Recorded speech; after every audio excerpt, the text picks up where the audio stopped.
Assalamualaikum warahmatullahi wabarakatuh. Bismillahirrahmanirrahim. Alhamdulillahirabbil alamin. Allahumma shalli ala sayyidina Muhammadin al-Fatih lima ughliq wa khatima sabaq nasirul haqqi bil haqq wa ila siratikal mustaqim wa ala alihi haqqa qadri wa miqdaril azim. Rabbi shrah li sadri wa yassir li amri wahlul 'uqdatam min lisani yafqahu qawli. Amin ya rabbal alamin. Alhamdulillah, pada kesempatan kali ini kita masih diberikan kesehatan, keselamatan, kekuatan, dan juga motivasi sehingga kemudian kita bisa melanjutkan kajian kita, yang mana pada kesempatan kali ini kita akan mengkaji tentang konselor abad 21. Yang pertama ya, sebelum kita menuju kepada konselor abad 21 itu yang seperti apa, kita perlu ketahui dulu tentang tantangan perubahan abad 21. Dunia abad 21 ya, itu disebut sebagai milenium ketiga ya. Milenium ketiga ini merupakan sebuah era kemajuan teknologi yang sangat luar biasa yang akan mengubah cara berpikir, kemudian mengubah visi ya, visi mengenai kehidupan manusia ya, serta mengalami akselerasi perubahan yang sangat besar. Nah, itulah dunia abad ke-21 ataupun disebut sebagai milenium ketiga. Kemajuan teknologi ya itu begitu pesat ya di abad 21 ini, sehingga teknologi ya dengan aplikasinya akan mengubah bentuk ya dan cara hidup manusia yang sama sekali berlainan ya dibandingkan dengan manusia dewasa ini. Jadi abad ke-21 itu apa ya? Salah satunya adalah kemajuan teknologi, yang mana kemajuan teknologi itu dalam aplikasinya itu merubah bentuk dan juga cara hidup manusia. Seperti itu. Pada abad ke-21 ini jarak dan waktu menjadi sangat pendek ya, yang merupakan penghalang bagi komunikasi antar manusia. Jadi dulu ya, kalau sebelum abad 21 itu dalam kita berkomunikasi itu terhalang ya oleh jarak dan juga waktu, kan seperti itu. Sekarang ini ya di abad 21 ini jarak dan juga waktu itu menjadi sangat pendek, sehingga kemudian di abad 21 ini manusia itu sangat mudah sekali dalam berkomunikasi ya. Contohnya misalnya ya, jenengan semua sekarang ini saya yakin ya sudah memiliki gadget masing-masing, yang mana di sana ada WA, ada Facebook ya, ada Instagram, ada YouTube ya, dan lain sebagainya. Nah, fitur-fitur itu bisa digunakan untuk kita komunikasi dimanapun dan juga kapanpun ya, baik itu antar pulau ya, antar kota, antar pulau, bahkan antar negara ya. Kita dengan sangat mudah ya berkomunikasi dengan seseorang yang memang jauh sekali dengan kita. Lah, itulah bentuk ya kemajuan teknologi tersebut ya, sehingga membuat jarak dan juga waktu itu sangat pendek ya dalam manusia berkomunikasi. Selanjutnya pada abad ke-21 ini Indonesia mengalami berbagai tantangan ya, baik itu dari dalam maupun dari luar ya. Itu akibat dampak dari adanya globalisasi ya, liberalisasi ya, dan juga tantangan perkembangan teknologi informasi dan komunikasi ataupun TIK. Jadi selain banyak keuntungannya ya di abad 21 tadi, salah satunya adalah dengan singkatnya jarak dan waktu memudahkan kita komunikasi. Abad 21 juga memberikan tantangan tersendiri ya, baik itu dari dalam maupun dari luar, karena memang abad 21 ini dampak dari abad 21 ini ya munculnya globalisasi, munculnya liberalisasi ya, dan juga tantangan informasi itu sendiri.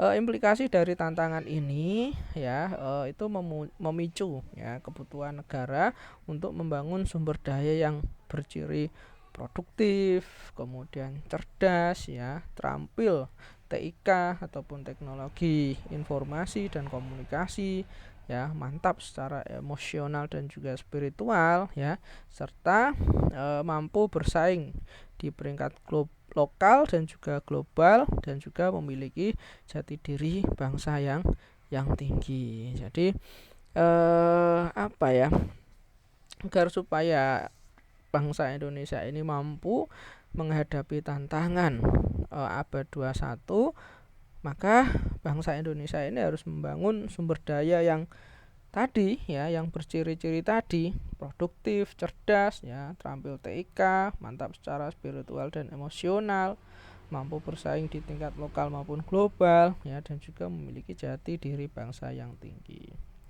Lah Indonesia sendiri ya, itu menghadapi tantangan persaingan global di abad ke-21 ya, yang menuntut pembangunan sistem pendidikan nasional. Jadi untuk membentuk ataupun memicu ataupun membangun sumber daya yang berciri tadi ya, maka apa ya istilahnya, dituntut pembangunan sistem pendidikan nasional, yang mana sistem pendidikan nasional itu dituntut untuk menghasilkan lulusan yang bermutu, kemudian maju, mandiri ya, berdaya saing, dan juga tanggap terhadap tuntunan zaman yang terus berubah. Itu adalah tantangan di abad 21 ataupun perubahan di abad 21. Selanjutnya konselor abad 21. Ketika kita berbicara konselor abad 21, maka kita berbicara tentang masa depan ya. Karena memang abad 21 ini kan eranya era perkembangan yang cukup pesat. Jadi eranya era masa depan ya. Jadi pikirannya itu harus selalu ke depan ya. Nah, masa depan itu sendiri ya, itu adalah suatu masa ataupun kondisi yang berada di depan manusia. Jadi memang belum mengalami ya, tapi di depan kita, ke depan ya. Akan tetapi kondisi tersebut biasanya digunakan untuk waktu yang panjang ya. Mungkin juga tidak terbatas dan kadang-kadang masih bersifat abstrak ya. Jadi masa depan ya, kondisi yang ada di depan manusia ya, biasanya hubungannya sama waktu.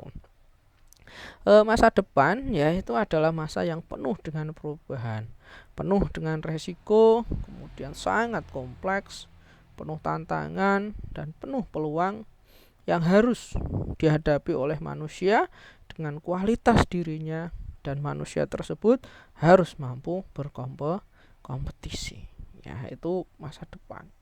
Jadi masa depan itu ya memang sangat cepat perubahannya, penuh resiko ya, kompleks dan lain sebagainya itu tadi.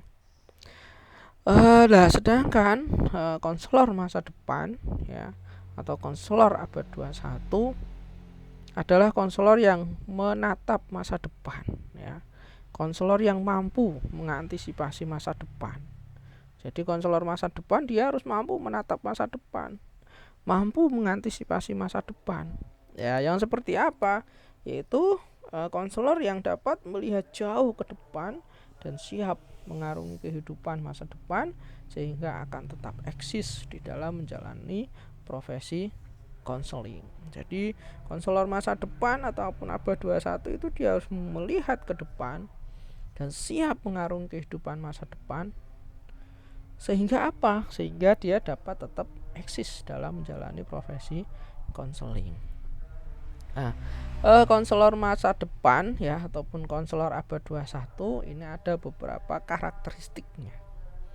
Yang pertama adalah berhubungan dengan literasi global. Nah, literasi global di sini adalah inti dari pengetahuan yang diperoleh seseorang sepanjang hidupnya tentang dunia di mana ia tinggal. Jadi pengetahuan yang kita peroleh selama kita hidup di dunia ataupun tinggal, itulah yang disebut sebagai literasi global. Kekuatan pendorong di belakang perkembangan literasi global adalah komitmen yang dibuat untuk memastikan bahwa keterbukaan terhadap keragaman budaya adalah landasan kehidupannya. Jadi dalam kita memperoleh pengetahuan ya sepanjang hidup kita harus berkomitmen sebagai seorang konselor. Itu harus komitmen apa? Komitmen terhadap keterbukaan, karena memang dunia itu selalu berubah.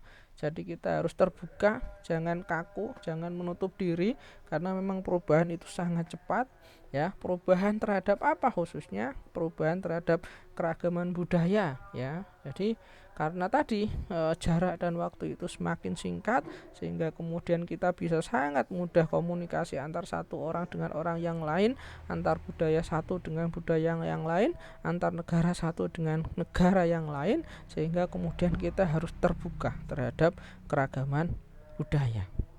Nah, terbuka terhadap keragaman budaya itulah yang kemudian harus menjadi landasan dalam kehidupan seorang konselor, khususnya terkait dengan literasi global ataupun pengetahuan seseorang. Nah, meskipun ya kompetensi multikultural adalah tujuan untuk praktek konseling profesional, ya literasi global adalah tujuan hidup yang dihayati dengan cara yang kompeten secara budaya. Jadi dengan konselor memiliki pengetahuan terkait dengan literasi global, maka konselor tersebut dapat menghayati ya, dapat menguasai kompetensi itu secara budaya ataupun kompeten secara budaya. Di abad 21 ini ya, khususnya terkait dengan literasi global, konselor harus terlibat aktif dan terus dalam membaca jurnal konseling, buku-buku, laporan berkala, website dan sebagainya. Jadi untuk mendapatkan pengetahuan yang banyak ya, yang mumpuni sebagai seorang konselor, agar supaya kompeten secara budaya, agar supaya terbuka dalam keragaman budaya, maka seorang konselor harus terlibat aktif dan secara terus-menerus, harus mau baca jurnal, harus mau baca buku, harus membaca laporan secara berkala, laporan konseling, baca website dan juga sebagainya. Selain itu, agar supaya konselor memiliki kompetensi literasi global yang terbuka terhadap keragaman budaya, ya konselor harus aktif mengikuti workshop, kemudian konferensi ya, konvensi tingkat daerah, nasional maupun internasional. Dengan cara itu akan memberikan peluang ya bagi seorang konselor untuk kemudian belajar ya dengan rekan-rekan konselor lainnya, sehingga akan dapat meningkatkan kompetensi dan juga identitas profesional seorang konselor. Jadi seorang konselor abad 21 salah satu karakteristiknya adalah literasi global ya, yang bisa diperoleh dengan tadi baca buku, baca jurnal, baca website terkait dengan konseling, ikut workshop, ikut konferensi baik nasional maupun internasional maupun regional ya, agar supaya bisa saling belajar antar satu konselor dengan konselor yang lainnya. Gunanya apa? Untuk meningkatkan kompetensi dan juga identitas profesional seorang konselor, serta meningkatkan tadi literasi global.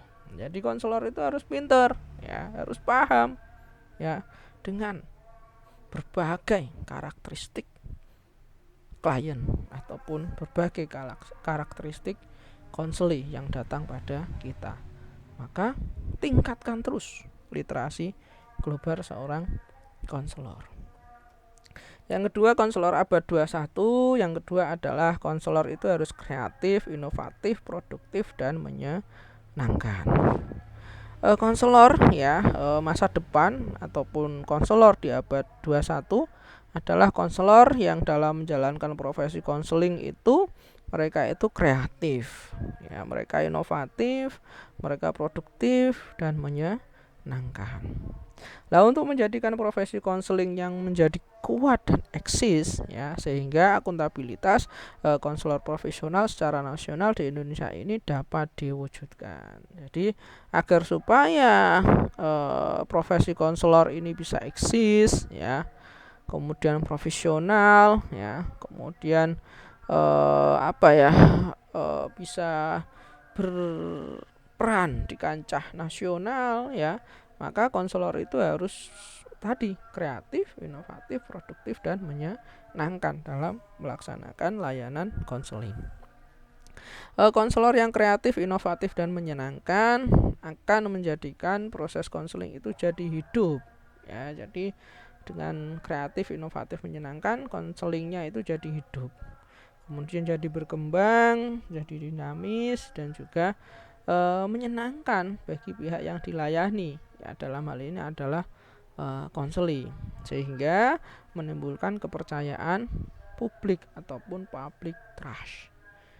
Jadi kalau kemudian kalian ya sebagai calon konselor ya di abad 21 ini, nanti jika kalian bisa kreatif, inovatif, menyenangkan dalam pelayanan konseling, maka pelayanan konseling kalian jadi lebih hidup, lebih berkembang, lebih dinamis ya, lebih menyenangkan ya, sehingga kemudian akan memunculkan kepercayaan publik ya.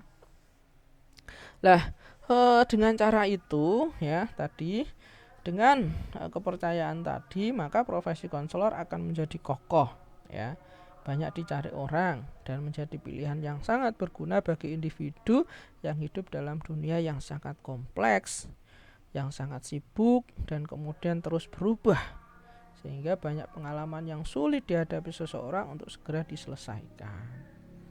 Jadi tadi kalau kita sudah punya public trust ya, maka profesi konselor ini menjadi kokoh ya, kemudian dicari banyak orang, berguna bagi kehidupan seseorang dengan berbagai masalah yang kompleks dan terus berubah ini ya. Kemudian masalah-masalah orang yang sulit pun ya itu bisa dihadapi ataupun bisa segera diatasi kalau kemudian konselornya itu kreatif, inovatif dan menyenangkan. Nah, pada saat itulah konseling merupakan pilihan yang tepat dan sangat bermanfaat. Jadi kalau kemudian profesi konselor itu sudah kokoh, dicari banyak orang, berguna bagi individu dalam menyelesaikan masalah. Nah, di saat itulah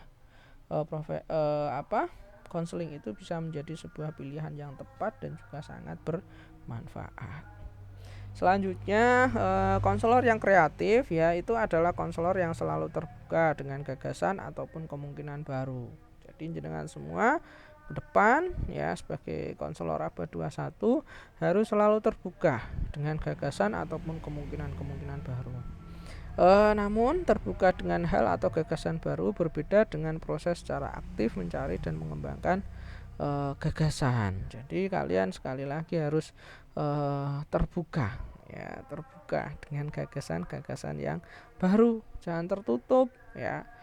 Nanti pasti ada teknik-teknik baru, pendekatan-pendekatan baru, model-model konseling baru, problem-problem klien yang baru. Nah, semua itu kalian harus terbuka terhadap gagasan ataupun kemungkinan-kemungkinan yang baru tersebut. Ya, itu. Terus kemudian yang selanjutnya adalah konselor yang inovatif. Konselor yang inovatif itu adalah konselor yang berani untuk berbeda. Jadi dia itu enggak kaku, enggak stagnan, tapi berani untuk berbeda. Ya, menonjol ya. Kemudian membuat kejutan ya. Tuh, jadi memang inovasi, dia membuat inovasi. Kemudian menyimpang dari kebiasaan. Menyimpang dari kebiasaan ini ya tentunya menyimpang dari kebiasaan yang sifatnya adalah positif kan, seperti itu ya. Terus kemudian rasa percaya diri, keuletan dan juga ketekunan membuat konselor tidak cepat putus asa untuk mencapai tujuan. Jadi untuk menjadi seorang yang inovatif ya itu diperlukan rasa percaya diri, ulet, tekun, tidak putus asa ya dalam mencapai tujuan ya, agar supaya seorang konselor itu bisa menjadi pribadi yang inovatif tadi. Selanjutnya, menjadi konselor yang kreatif dan inovatif maka akan mendorong pada peningkatan produktivitas konselor. Jadi kalau konselornya mau kreatif, mau inovatif ya, maka bisa produktif konselor tersebut ya. Nah, konselor produktif itu adalah konselor yang memiliki kemauan untuk menghasilkan sesuatu yang lebih banyak atau banyak mendatangkan hasil atau berkarya. Jadi kalau dia mau kreatif, mau inovatif, nanti dia akan produktif. Nah, produktifnya adalah bisa menghasilkan lebih banyak karya ataupun lebih banyak mendatangkan hasil. Jadi memang karyanya banyak ya, baik nanti kalian itu tidak hanya sekedar tidak hanya sekedar memberikan layanan, tapi juga bisa membuat karya-karya, misalnya buat buku, buat penelitian, PTK, R&D ya, terus kemudian buat jurnal ya. Nah, itu adalah konselor yang kreatif inovatif. Nah, dengan cara itulah ya nanti akan banyak perkembangan keilmuan di bidang bimbingan dan konseling. Terus yang selanjutnya terkait dengan konseling abad 21 itu adalah konseling online. Ya, kenapa konseling online? Karena revolusi internet dan komunikasi seluler memberi orang cara baru untuk berinteraksi satu sama lain. Jadi di abad 21 ini terjadi yang namanya revolusi internet ya, ataupun revolusi komunikasi, yang mana seseorang itu punya cara baru untuk berinteraksi satu sama lain.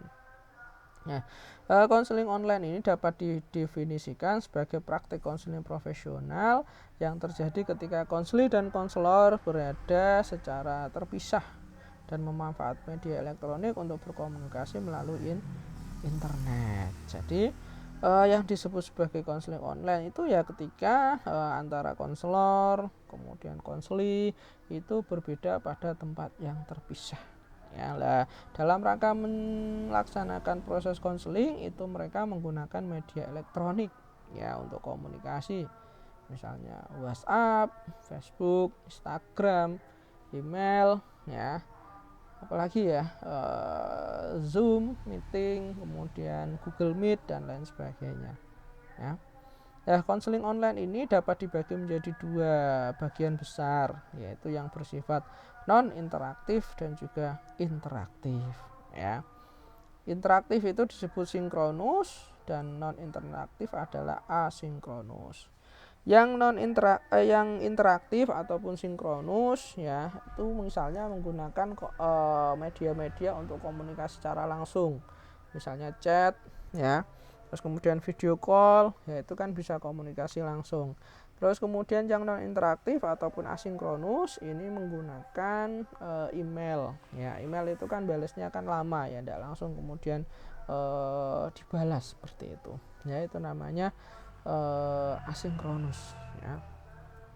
Kemudian menurut Husli, Ahmad dan juga Otsman ya menyebutkan manfaat ya layanan konseling online itu yang pertama itu konseli dapat mengirim dan menerima pesan setiap saat, siang, malam dan juga di setiap tempat. Jadi mereka bisa melaksanakan layanan konseling itu dimanapun dan kapanpun ya. Itu manfaat konseling online ya. Terus yang manfaat yang kedua, konseling mampu mengambil selama mereka ingin menulis dan memiliki kesempatan untuk merenungkan pesan. Jadi kalau misalnya kok dari chat itu kok pengen ditulis ya, terus kemudian dari chat itu nanti bisa direnungkan pesan-pesan dari ataupun pesan-pesan, nasihat-nasihat, informasi dari konselor itu kemudian bisa direnungkan lebih dalam oleh konseli. Yang ketiga, manfaat yang ketiga adalah konseli secara otomatis memiliki catatan komunikasi untuk merujuk nanti. Jadi dia tahu ke depan kalau mau konseli lagi itu harus ngapain, karena sudah punya catatannya tadi dari rekaman chat ataupun history chat. Terus yang keempat adalah konseli merasa kurang introvert dari secara pribadi. Jadi konseli yang introvert ya, itu mereka jadi merasa lebih private ya, karena mereka nggak harus datang ke ruang BK, tidak harus diketahui orang banyak ya. Terus kemudian komunikasinya juga cuma berdua antara konselor dan juga konseli. Jadi orang-orang yang introvert ini lebih nyaman ya dengan pelaksanaan konseling online. Terus yang selanjutnya terkait dengan konselor abad 21 adalah identitas profesional ya. Konselor profesional di abad 21 ya itu adalah konselor yang memiliki identitas profesional ataupun professionality identity. Nah, konselor ya ataupun identitas profesional konselor. Nah, identitas profesional konselor itu ya diperoleh melalui apa? Yaitu melalui pendidikan dalam profesi konseling dan telah memiliki kompetensi dalam teori dan juga praktik konseling. Jadi kalau kita kemudian ingin memiliki identitas sebagai seorang konselor profesional, ya harus melalui pendidikan profesi konseling. Dengan cara itu ya konselor itu bisa memiliki kompetensi ya baik itu dalam teori maupun dalam praktik konseling. Ini penting ya. Oleh karena itu konselor abad 21 harus memiliki identitas profesional. Oleh karena itu pendidikan profesi konselor harus dirancang ya untuk membangun dasar bagi identitas profesional yang kuat. Jadi bagi lembaga penyelenggara profesi konselor ya, pendidikan profesi konselor itu harus dirancang kurikulumnya, sistem pembelajarannya, metode pembelajarannya, yaitu harus dirancang sebagus mungkin agar supaya bisa membangun identitas profesi konselor yang kuat. Nah, profesi konselor harusnya benar-benar mempunyai identitas profesional dan juga karakteristik profesional karena sifat dari pekerjaannya. Tetapi juga profesionalisme profesi konselor harus berhadapan dan bersaing dengan profesi-profesi lain di dalam masyarakat yang terbuka di abad 21 ini. Jadi seorang konselor di abad 21 ini harus memiliki identitas profesional, harus memiliki karakteristik profesional ya di dalam pelaksanaan layanannya ataupun pekerjaannya. Selain itu ya profesi konselor itu nanti ya di abad 21 ini akan bersaing dengan profesi-profesi yang lain, dengan psikolog, psikiater ya secara terbuka ya dengan profesi yang lain. Nah, kalau kemudian ya seorang konselor ini tidak mampu profesional dalam menjalankan layanannya, tidak memiliki karakteristik profesional dalam konseling yang dilakukan, ya otomatis siap-siap saja ya konseling layanan konseling ini akan ditinggalkan oleh masyarakat karena kalah bersaing dengan profesi yang lain. Oleh karena itu ya jenengan sebagai seorang calon konselor tingkatkan identitas profesional dan juga karakteristik profesional dalam setiap pelayanan konseling yang jenengan semua nanti akan laksanakan.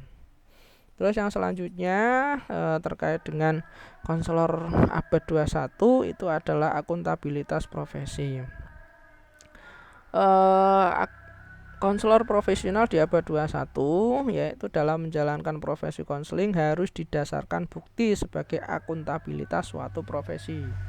Jadi dalam kita melaksanakan layanan bimbingan dan konseling itu harus ada bukti pertanggungjawaban ya sebagai akuntabilitas suatu profesi. Nah, akuntabilitas di sini ya itu adalah suatu kegiatan menganalisis, kemudian mengolah dan membagikan hasil usaha evaluasi. Jadi dalam setiap kegiatan kita itu harus dianalisis, harus diolah dan harus dievaluasi. Setelah itu dibagikan kepada publik ya ataupun dibagikan kepada yang lain, dipertanggungjawabkan ya kinerja kita seperti apa. Jika seorang konselor sekolah membangun program konseling sekolahnya di sekitar kebutuhan sekolah yang teridentifikasi, jadi kalau kemudian kita dalam melakukan bimbingan konseling itu kok memang program-program kita itu sudah dianalisis, sudah diolah, sudah dievaluasi secara berkala, sudah teridentifikasi, ya itu akan program-program kita itu akan mencapai sasaran, ya. Karena apa? Karena kebutuhan kebutuhan tadi, kebutuhan peserta didik ini sudah diidentifikasi, ya, sudah diputuskan oleh pemangku kepentingan internal dan eksternal dari sekolah. Jadi kalau sudah teridentifikasi bagus, sudah terevaluasi, sudah dianalisis, sudah diolah, maka akan sesuai dengan keadaan peserta didik, dengan sasaran, ya, sebelum kemudian diputuskan oleh sekolah itu sendiri. Jadi ini pentingnya akuntabilitas. Jadi program-program kita, layanan-layanan kita harus bisa dipertanggungjawabkan, ya. Masih banyak guru-guru BK yang tidak melaksanakan evaluasi dalam layanan maupun programnya. Nah, kalian semua sebagai calon konselor jangan seperti itu nantinya, ya. Tuh, agar supaya program-program kita itu bisa mendapatkan kepercayaan publik karena memang terjaga akuntabilitasnya. Yang selanjutnya adalah konselor sekolah sebagai pemimpin kolaborasi. Sekolah, ya, dan juga konselor sekolah itu tidak dapat berfungsi sendiri untuk memenuhi kebutuhan semua siswa. Dan keberhasilan siswa tergantung pada kolaborasi dengan pemangku dan juga kepentingan lainnya. Jadi baik sekolah maupun konselor sekolah itu nggak bisa sendiri dalam memenuhi kebutuhan peserta didik, tapi harus berkolaborasi. Nah, kolaborasi yang efektif ini memungkinkan sinergi peserta bekerja sama di mana seluruh upaya kerja lebih besar daripada jumlah bagian-bagiannya. Jadi memang kolaborasi di sini ya bisa kolaborasi dengan psikolog, bisa kolaborasi dengan psikiater, bisa berkolaborasi dengan tenaga kesehatan, ya. Misalnya terkait dengan kesehatan, kebersihan ya bisa dengan tenaga kesehatan, terkait dengan jiwaan bisa berkolaborasi dengan psikolog, terkait dengan hukum bisa berkolaborasi dengan polisi, terkait dengan kedisiplinan bisa berkolaborasi dengan TNI, terkait dengan karir bisa berkolaborasi dengan BLK, ya, pokoknya harus berkolaborasi. Lah, siapa pemimpin kolaborasi? Ya tentunya konselor harus mampu melakukan itu, ya. Konselor sekolah itu menjalankan peran sentral dalam budaya kolaboratif menuju reformasi pendidikan. Jadi memang peran sentralnya itu di konselornya, ya, dalam menjalankan peran tadi, ya, peran kolaborasi tadi. Oke, yang selanjutnya konselor sekolah sebagai konsultan, ya. Di abad 21 ini konselor sekolah itu sebagai konsultan, bahkan itu sudah dimulai di Amerika sejak tahun 1960-an, ya. Itu konsultasi telah secara konsisten terdaftar sebagai salah satu tanggung jawab utama dari konselor, ya. Contoh, ya, kolaborasi ini misalnya jika konselor sekolah dapat membantu guru dalam membantu siswa atau membantu siswa dalam membantu siswa lain, maka konselor itu memperluas hubungan, membantu dari satu tingkat ke banyak tingkatan. Jadi konselor itu bisa menjadi seorang konsultan pada semua pihak. Misalnya kepala sekolah bingung bagaimana mengelola sistem pendidikan di sekolahnya, konselor harus mampu menjadi seorang konsultan. Guru bingung bagaimana kemudian mengemas sistem pendidikan yang bagus sehingga anak-anaknya bisa memperhatikan, konselor harus mampu menjadi konsultan. Orang tua bingung bagaimana caranya mendidik anak, konselor harus mampu menjadi konsultan. Anak bingung bagaimana belajarnya efektif, konselor harus mampu menjadi konsultan. Nah, itu, ya, konselor abad 21 harus demikian. Makanya harus selalu meningkatkan kompetensi dan juga profesionalitas serta pengetahuannya. Terus kemudian konselor abad 21 harus mampu melakukan koordinasi, kolaborasi dan juga manajemen sumber daya.